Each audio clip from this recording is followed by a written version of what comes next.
It's time to vote, Texas, and on the ballot this year are 10 amendments to the state's constitution. To understand Prop 1, you need to know a little bit about municipal judges. Those are the judges in your cities and towns. In the Lone Star State, these judges can either be elected or appointed. Appointed judges can work in multiple municipalities, but elected judges can only work where they're elected.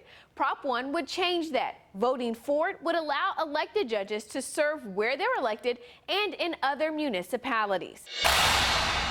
Prop 2 is a bond proposition. It allows the Texas Water Development Board to issue up to $200 million in bonds to build water and sewer projects in economically distressed areas of the state. Lawmakers on both sides of the aisle support the measure. Because right now there are thousands of Texans who don't have access to clean water or wastewater infrastructure. Texas, let's get together and do this. But critics say this funding should come from the state's general revenue fund or be paid for by local governments, not the state. Proposition 3 would allow the legislature to give a temporary property tax exemption between 15% and 100% to people in a governor-declared disaster area. The exemption percentage would depend on the damage, and the local taxing entity would decide whether to grant the exemption. It's in reaction to Hurricane Harvey.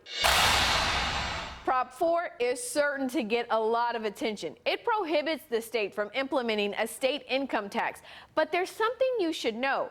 The Texas Constitution already prohibits the legislature from implementing a state income tax unless voters approve it. And if by some strange turn of events they do, the current law requires that money be used to fund education. Prop 4 gets rid of that clause. And finally, Proposition 5 would require revenue from the existing state sales tax on sporting goods go to the Texas Parks and Wildlife Department and the Texas Historical Commission. The money would go toward improving parks and protecting natural and historic areas. Supporters think this is great because historic areas are decaying and several parks, including Bastrop State Park, could use a lot of love. But opponents argue having a dedicated fund will decrease the flexibility the legislature has when it's time to craft the state budget. So whether you're for or against, the choice is up to you. Proposition 6 is related to the Cancer Prevention and Research Institute of Texas, or CPRIT. It would allow the state to issue bonds doubling CPRIT's funding from $3 billion to $6 billion because CPRIT is projected to give out all its grant funding by August 2021. Supporters point out CPRIT has created thousands of jobs, generated billions of dollars in economic activity, and saved lives. But opponents want you to remember CPRIT had a history of mismanaging funds and had to be reorganized in 2013. Prop 7 aims to put more money into the Available School Fund, which all schools in Texas, public and charter, get money from. The ASF has several sources of funding, including the Texas General Land Office, but the GLO can only put in $300 million a year. Prop 7 would increase that to $600 million a year.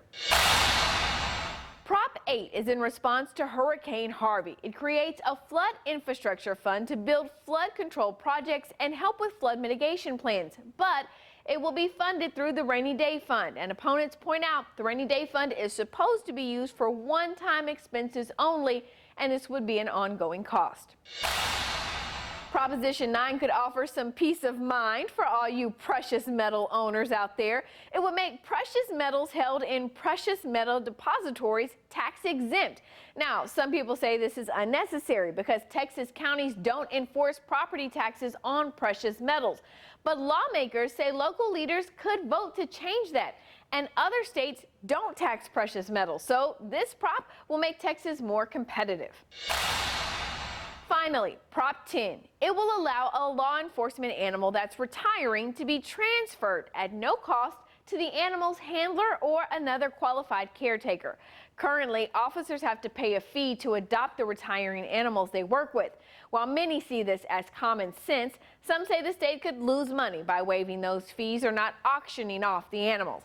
You can find more information on all of the state propositions on KVUE.com/VoteTexas.